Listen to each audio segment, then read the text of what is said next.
உங்களுக்கு இப்போது வரப்போகும் ராகுகேது பயிற்சி பலன்கள், அதாவது 1.5 வருடம் 18 மாதங்களுக்கு ஒரு முறை ராகுவும் கேதுவும் அப்பிரதட்சணமாக ஆண்டி கிளாக் வைஸ் இதில் இடப்பெயர்ச்சி ஆவதற்கு மார்க்கங்கள் இருக்கின்றன. இப்பொழுது ஏற்கனவே மேசத்தில் ராகுவும் துலாத்தில் கேதுவும் இருக்கிறார்கள். இப்போ இந்த இருவரும் பயிற்சியாகக்கூடியவைகள் வாக்கிய கணிதப்படி பார்த்தால் புரட்டாசி 21 அக்டோபர் 8, 10, 2023 ஞாயிற்றுக்கிழமை பகல் 3:35க்கும் மீன ராசிக்கு ராகுவும் கன்னி ராசிக்கு கேதுவும் இடப்பெயர்ச்சி ஆகிறார்கள். இது வாக்கிய கணிதப்படி, அதாவது அக்டோபரில். திருக்கணிதப்படி பார்க்கின்ற பொழுது ஒரு மாத வித்தியாசம் 7/11/2023 மங்கள வாரம் என்று சொல்லக்கூடிய செவ்வாய்க்கிழமை ஐப்பசி 21ஆம் தேதி பகல் 3:58க்கு இதே மேசத்திலிருந்து ராகுவான் மீன ராசிக்கும் துலாத்திலிருந்து கேது பகவான் கன்னி ராசிக்கும் இடப்பெயர்ச்சி ஆகிறார்கள். இந்த மீன ராகு கன்னி கேது இந்த ராகு கேதுக்களுடைய பெயர்ச்சியால் இடப்பெயர்ச்சியால் 12 ராசிக்கும் என்ன விதமான பலன்கள் வந்து சேரும் என்பதை இப்போது நாம் பலன்களும் பரிகாரங்களும் 12 ராசிக்கும் ஆண் பெண் இரு பாலருக்கும் பேச இருக்கிறோம். இதில் உள்ள ராகு கேதுக்களுடைய பலன்களை எப்படி நான் வடிவமைத்திருக்கிறேன் என்றால் 3 விதமான பிரிவுகளாக வடிவமைத்திருக்கிறேன். அதாவது ராகு கேதுவினுடைய ராசி சஞ்சாரம், 2வது பணம் படிப்பு, 3வது ஜீவனம் என்ற தொழில், 4வது முக்கிய குறிப்புகள் எண்கணிதப்படி வாஸ்துப்படி ராகு கேதுவினுடைய சாதக பாதகங்கள், 5வது ராகுக்குண்டான கேதுக்குண்டான தக்க பரிகாரங்கள் ஆலயங்கள். இப்படி 5 பிரிவுகளாக ஒரு ராசிக்கு பிரிக்கப்பட்டு பலன்களை நாம் இப்போது சொல்ல இருக்கிறோம். இந்த ராகு பயிற்சி போகிறதுக்கு முன்னாடி ராகுவுக்கு முக்கிய அதிதேவதைகளை கேதுடைய முக்கிய அதிதேவதை வணங்க வேண்டும் அல்லவா? மகா கணபதிக்கு முக்கிய அதிதேவதையே கணபதி தான். அதனால தான் அற்புத கீர்த்தி வேண்டின், ஆனந்த வாழ்க்கை வேண்டின், நற்பொருள் குவிதல் வேண்டின், நலமெல்லாம் பெருக வேண்டின், கற்பக மூர்த்தி தெய்வம் களஞ்சியம் திருக்கை சென்று பொற்பதம் படிந்துவார் பொய்யில்லை கண்ட உண்மை. இப்போ ராகுக்கு அம்பாள், அத்தனை அம்பாளும் மாரியம்மா, காளி, துர்க்கை, லலிதாம்பிகை, ஈஸ்வரி, உங்களுடைய குலதெய்வம் என்று சொல்லக்கூடிய பெண் தெய்வங்கள், சப்த மாதாக்கள் அனைவருமே ராகுக்கு உண்டான பெண் தெய்வம் ஆகும். அதனால தான் அபிராமி அந்தாதியில் அபிராமி பட்டர் கூறுகிறார், தனம் தரும் கல்வி தரும் ஒரு நாளும் தளர்வரியா மனம் தரும் தெய்வ வடிவம் தரும் நெஞ்சில் வஞ்சமில்லா இனம் தரும் நல்லென எல்லாம் தர அன்பர் என்பவருக்கே கடந்தன அபிராமி கடைக்கண்களே என்று சொல்லுகின்றார். அதே மாதிரி ராகு கேதுக்கள் நாகமாக வருகின்றதால் சிவனுடைய கழுத்தை அலங்கரிக்கிறார்கள், பெருமாளை சயனத்தில் அலங்கரிக்கிறார்கள் ராகு கேதுக்கள். அப்படி பார்க்கிற போது உலகெல்லாம் உணர்ந்த ஓதற்கரியவன் நிலவிலாவிய நீர்மெலி வேணியன் அலையில் ஜோதி அம்பலத்தாடுவான் மலர் செடுபடி வாழ்த்தி வணங்குவோம் மாசில் வீணையும் மாலை மதியமும் வீசு தென்றலும் வீங்கில வேணியும் மூசு வண்டரை பொய்கையை போன்றதே ஈசே எந்தன் இணையடி நிழலே. அப்பர், சுந்தரர், ஞானசம்பந்தர், மாணிக்க வாசகரால் 4வர்களால் பாடப்பெற்ற அந்த தேவார பதிகங்களில் ஓசை ஒளியெல்லாம் ஆனாய் நீயே, உலகுக்கு ஒருவனாய் நின்றாய் நீயே, பேச பெரிதும் இனியாய் நீயே, பிரணய என்மேல் வைத்தாய் நீயே, தேச விளக்கெல்லாம் ஆனாய் நீயே, திருவையார் அகலாத செம்பர் சோதியே, சுவைமிக்க கனிகள் கற்கண்டு குளிர்ந்த மலர்கள் குல மாதர்கள் ஒரு குடையின் கீழ் ஆளும் ஆட்சி எல்லாவற்றையுடைய இனியவன் சிவபெருமானையும் மகாவிஷ்ணுவையும் வணங்குவது, அம்பிகையும் வணங்குவது. ஆக இவர்களெல்லாம் வணங்க வேண்டும். முருகனுடைய அருளாசியை பெறுவதற்கு நாள் என் செய்யும், வினைதான் என் செய்யும், என்னை நாடி வந்த கோள் என் செய்யும், கொழுங்கூற்று என் செய்யும், குமரேசர் இரு தாளும் சிலம்பும் சதங்கையும் தண்டையும் கடம்பும் எனக்கு முன்னே வந்து தோன்றிடின், செடியாய வல்வினைகளை தீர்க்கும் திருமாலே நெடியானே வேங்கடவா நின்கோயில் வாசல் அடியாரும் வானவரும் அறம்பெயரும் கிடந்தியங்கும் படியாய் கிடந்த உன் பவளவாய் காண்பானேன் குலசேகர பெருமாள். அப்படி ஞானானந்தமயம் தேவ நிர்மல ஸ்படிகாத்திரம் ஆதாரம் சர்வ வித்யான ஆய்கிரி முவஸ் மகே, எல்லா வல்ல இறைவனையும் வணங்கி ஆக மகா கணபதியையும் முருகனையும் மகாவிஷ்ணுவையும் மகாலட்சுமியையும் சிவபெருமானையும் சிவசக்தியையும் அம்பிகையையும் சுப்பிரமணியரையும் திக்பாலர்களையும் திக் சக்திகளையும் அனைவரையும் வணங்கி இந்த ராகேது பயிற்சியில் ஏற்படக்கூடிய பலாபலன்களையும் 12 ராசிக்கு தக்க பலன்களையும் பரிகாரங்களையும் ஆண் பெண் இருபாலருக்கும் இப்போது நான் சொல்ல வந்திருக்கின்றேன். இப்போ இந்த ராசி பிரிவை எப்படி பிரித்திருக்கிறோம் என்றால் அதை முன்னோட்டமாக சொல்லிவிடுகிறேன். அதாவது 12 ராசிகளில் ராகு யோகம் தரும் ராசிகள் எதுன்னு பார்த்தீங்கன்னா 3 ராசிகள், ரிஷபம், துலா, மகரம். கேதுவின் யோக ராசிகள் 3 ராசிகள் மேசம், கடகம், விருச்சகம். அதாவது ராகு அந்த மேலே சொன்ன ரிஷபம், துலா, மகரத்துக்கு நல்ல வீடுகளில் ராகு சஞ்சரிக்கிறார். அது ராகுவுக்கு யோக ராசிகள். கேது அவர் இந்த மேசம், கடகம், விருச்சகத்துக்கு நல்ல இடங்களில் சஞ்சரிப்பதால் அவர்களுக்கு கேதுவின் யோக ராசிகளாக பிரித்தும், மற்றும் ராகுடைய மத்திம ராசிகள், அதாவது 4ஆம் இடம் 10ஆம் இடத்தில் இரு கேந்திரங்களில் செல்லக்கூடிய ராசிகள் 2 மிதுனம், தனுசு. இதுக்கு மத்தியமமான பலன்.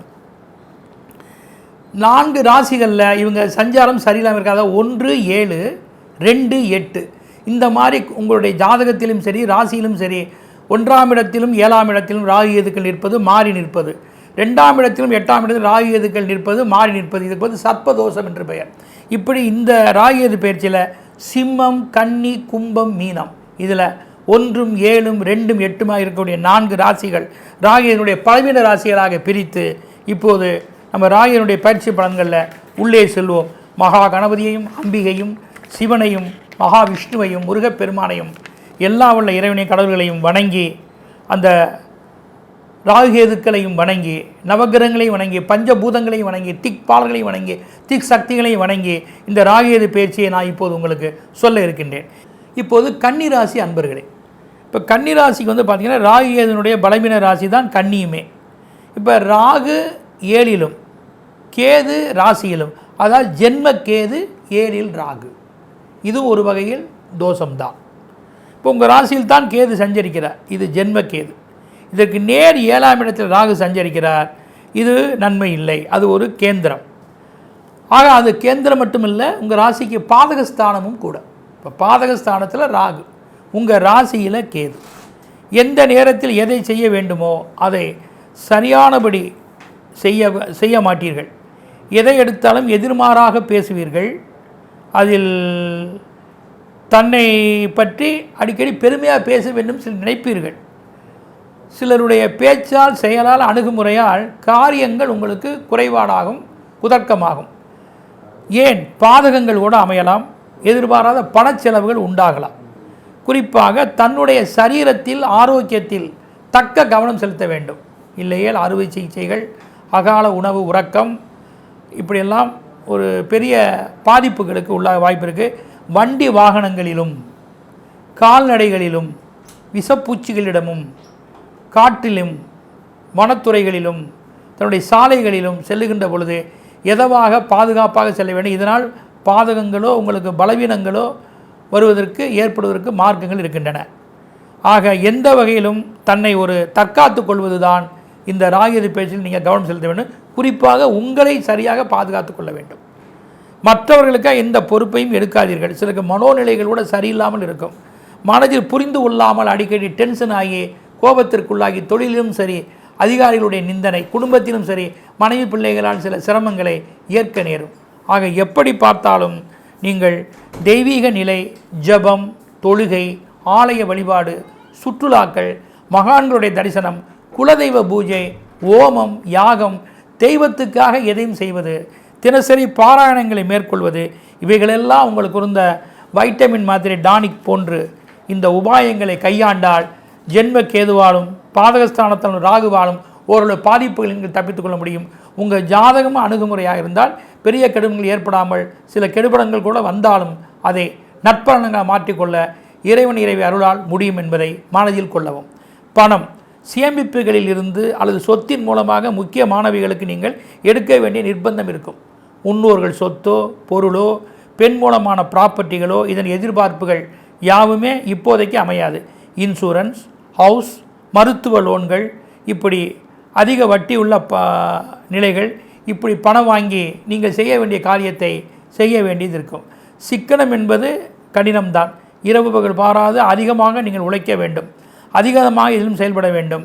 யாரையும் பகைத்துக்கக்கூடாது. பண விஷயத்தில் பல பொறுப்புகள் பரிமாற்றத்தில் ரொம்ப உஷாராக இருக்க வேண்டும். படிப்பு விஷயத்தில் பார்த்திங்கன்னா மிகவும் தடைபடும், மந்தம். ஏன் இந்த பாடத்திட்டத்தை எடுத்தோம், முடிக்க முடியாத திணறல்கள், சிலருக்கு காலேஜ் மாற்றங்கள், ஸ்கூல் மாற்றங்கள், வீணான பண விரயங்கள், இதெல்லாம் ஏற்படுறதுக்கு அதிக வாய்ப்புகள் இருக்குது. ஆசிரியர்களையும் பெற்றோர்களையும் மதித்து நடக்க வேண்டும். வெளியே உள்ள தேவையற்ற நபர்களுடைய நண்பர்களால் உங்கள் எண்ணங்களை வேறு நிலைக்கு உள்ளாக்கி கெடுதலுக்கு ஆளாகாமல் தன்னையும் தற்காத்து தன் படிப்பிலும் அக்கறை செலுத்தி இறையருளை மேற்கொண்டு வழிபட்டால், படிப்புக்காக சில விஷயங்களை நீங்கள் சரியான பரிந்துரை செய்தால் ஓரளவான முன்னேற்றங்கள் நீங்கள் அடைய முடியும். கவனம் தேவை, விழிப்பு தேவை. ஜீவனம், நீங்கள் எது செய்தாலும் தனியாக செய்வது நல்லது, கூட்டு வேண்டாம்.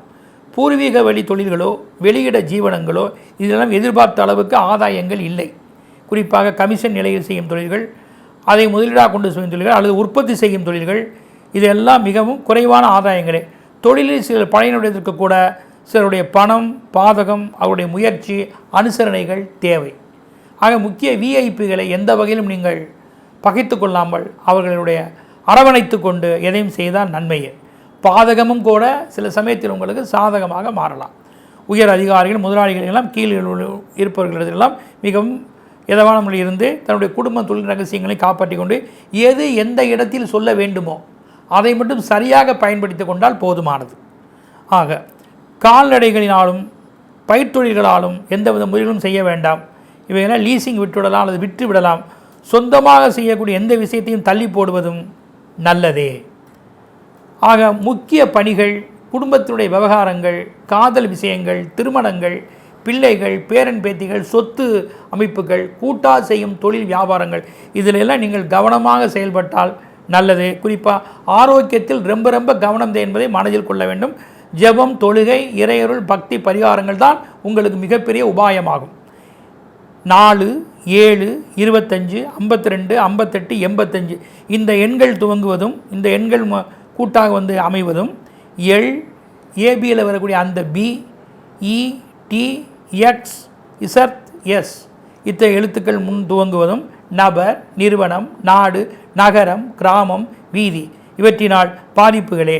தென்மேற்கு தென்கிழக்கு திசையால் திரவிய பாதிப்புகள் ஏதுமில்லாமல் மிகப்பெரிய அலைச்சலும் பயணங்களும் பண நஷ்டமும் உண்டாகும். உஷாராக இருக்கவும். பரிகாரம், திருநாகேஸ்வரம் சென்று, ராகுஸ்தலம் என்று சொல்லக்கூடிய கும்பகோணம் அருகாமையில் திருநாகேஸ்வரம் சென்று பாலாபிஷேகம் செய்வதும், பட்டீஸ்வரம் சென்று துர்காதேவியையும் அங்குள்ள சிவபெருமானையும் பைரவரையும் ஒரு சேர வழிபடவும், ஸ்ரீபெரும்புதூர் சென்று ராமானுஜர் வழிபட்ட அந்த நாகங்களை வழிபாடு செய்த அந்த பெருமாள் வழிபாடும், திருவேற்காடு கருமாரி அம்மனை வழிபாடு செய்வதும் நன்மையே. பயணங்கள், ஆலயங்கள், நடைபாதை பக்தர்களுக்கு எந்த வகையிலாம் நீங்கள் உதவி செய்தால் இது உங்களுக்கு ஏற்ற பரிகாரமே. ஸ்ரீ குபேரன் டிவியை பார்த்தமைக்கு நன்றிகள். மேலும் இது போன்ற தகவல்களை தெரிந்து கொள்ள ஸ்ரீ குபேரன் டிவியை சப்ஸ்கிரைப் செய்யுங்கள். மறக்காமல் பெல் ஐக்கானை கிளிக் செய்யுங்கள்.